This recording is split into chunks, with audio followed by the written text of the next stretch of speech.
Je suis Raphaël Kieffer, le directeur général de la société Chuck, le spécialiste du traitement des ponts thermiques. Et je vais vous parler aujourd'hui du groupe de travail sur la qualité de l'enveloppe, le GTQE. Et vous verrez que c'est un lien immédiat avec toute la partie numérique du bâtiment dont on vient de parler dans les exposés précédents. Le GTQE est né en 2018 à la suite des premiers travaux du groupement sur la loi ESSOC 1 en préambule de la préparation de la future RE 2020. En sachant que le secteur du bâtiment, à l'époque, représentait 45% de la consommation d'énergie finale et 27% des émissions de gaz à effet de serre en 2018, il nous est apparu nécessaire de rappeler l'importance de l'isolation dans les atteintes des objectifs dictés par la stratégie nationale bas carbone. Et c'est dans cet esprit-là que nous avons créé le GTQE. Donc, ses membres, David, qui va présenter tout à l'heure le cabinet d'ingénierie énergétique Manaslu, ingénierie, mais également parmi les membres le groupement du Mur-Manteau, qui est le groupement des industriels de l'isolation par l'extérieur, le SNBVI, donc le syndicat national des bardages et vêtures isolées, qui nous a également accompagnés de façon à ce qu'on ait vraiment une approche globale de la qualité de l'enveloppe. Pour toutes les questions et problématiques de santé dans le bâtiment, nous avons pris attache auprès de Medieco, qui est donc le spécialiste des questions de santé dans le bâtiment.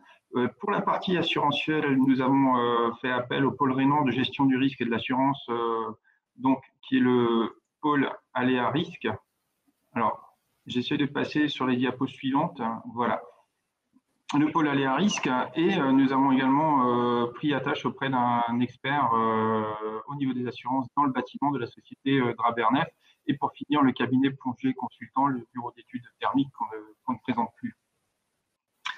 Pour mener ces travaux, nous sommes appuyés sur plusieurs rapports d'évaluation qui nous ont permis en fait de réaliser nos recommandations, et notamment le rapport d'évaluation de la RT 2012 dans les bâtiments neufs, qui est un rapport interministériel d'octobre 2018 qui pointe les succès, les échecs de la RT 2012, et dont je recommande la lecture d'ailleurs à tout le monde, puisqu'il a très bien appréhendé à la fois le fonctionnement de la RT 2012, a bien pointé les succès, les échecs de la RT 2012, et fait également toute une série de recommandations d'amélioration dans le cadre de l'élaboration de la RE 2020.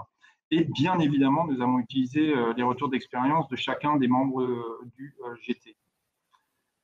Nous avons réalisé un livre blanc qui est disponible et téléchargeable sur le site du pôle fibre Énergie Vie, dont le contenu s'articule autour de 3 grands axes. Nous avons analysé les impacts d'une isolation d'une enveloppe performante et homogène, avec des conséquences positives, d'une part sur le retour du pouvoir d'achat, en termes une enveloppe performante redonne de la valeur au patrimoine bâti. Ça permet également de transmettre un patrimoine de qualité aux générations futures, et surtout par l'impact des diminutions des charges au niveau de l'exploitation des bâtiments, ça redonne du reste à vivre aux familles et de la capacité aux investisseurs.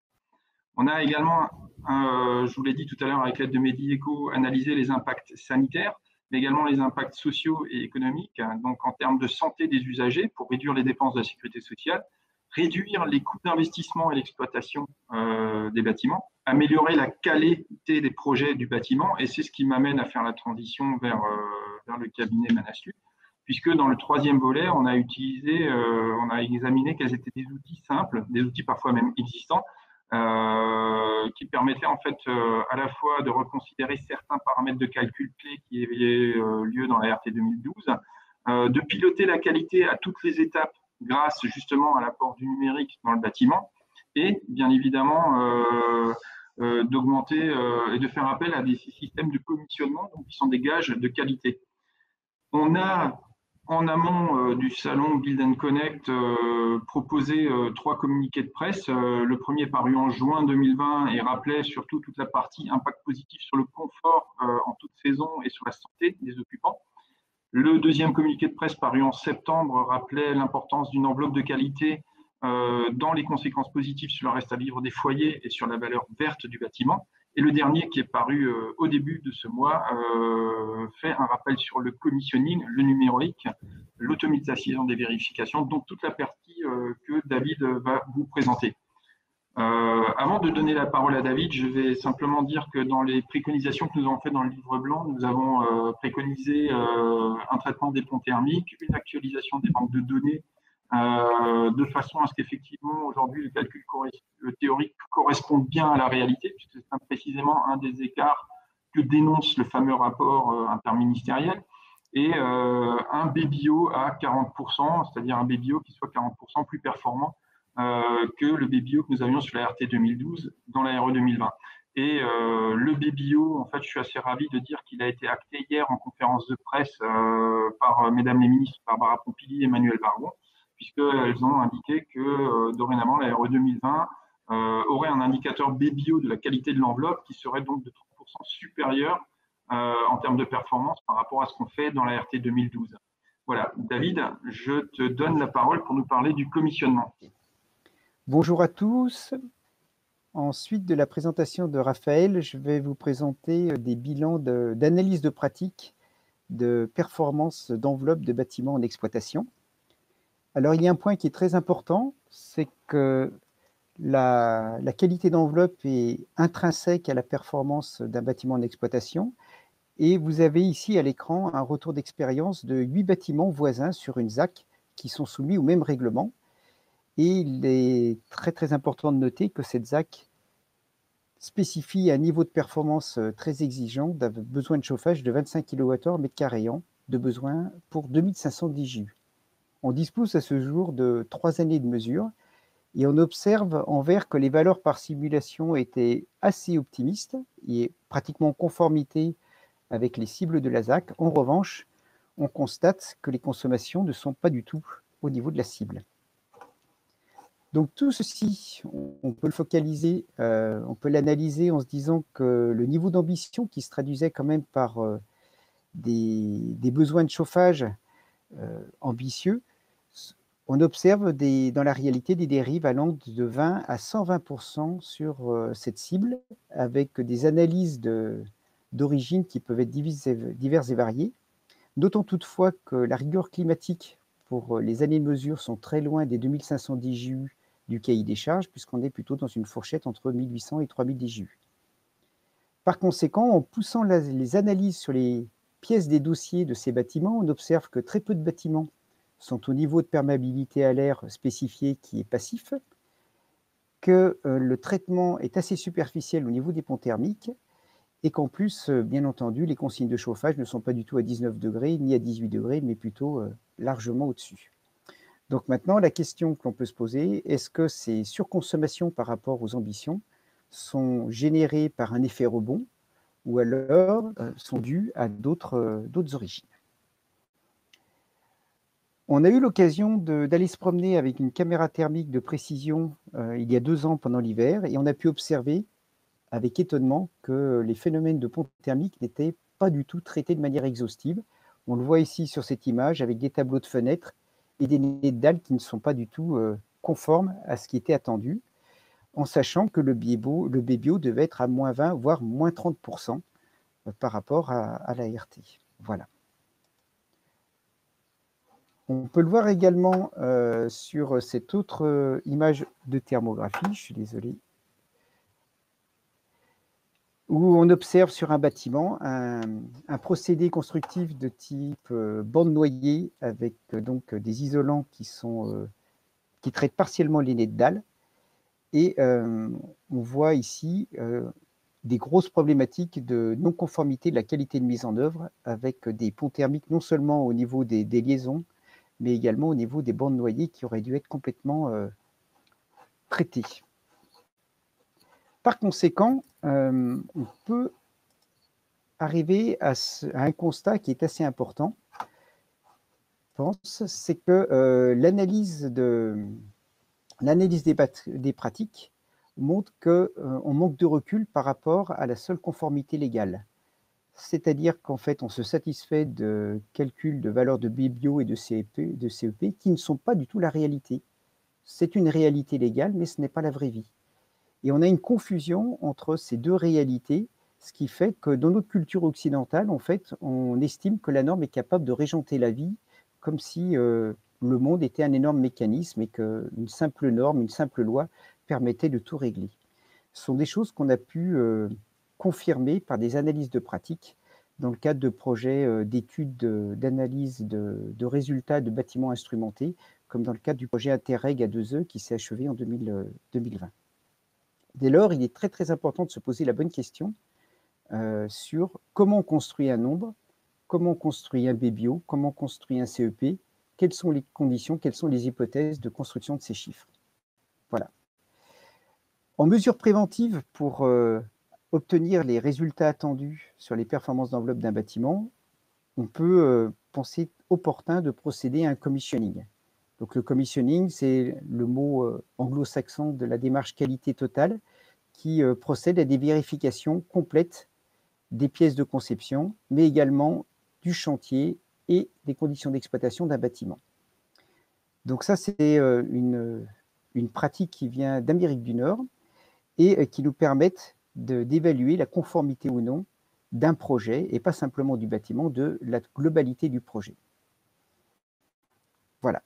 Donc les choses qui sont importantes aussi, c'est de se dire que dans les moteurs de calcul, que ce soit réglementaire ou simulation dynamique, si on veut avoir un résultat qui soit à la hauteur des attentes, eh bien, il est important qu'on ait les bonnes hypothèses, c'est-à-dire qu'on ait des hypothèses conformes à la réalité et qu'on soit ensuite en aptitude à opérer un suivi de chantier exhaustif pour vérifier la conformité.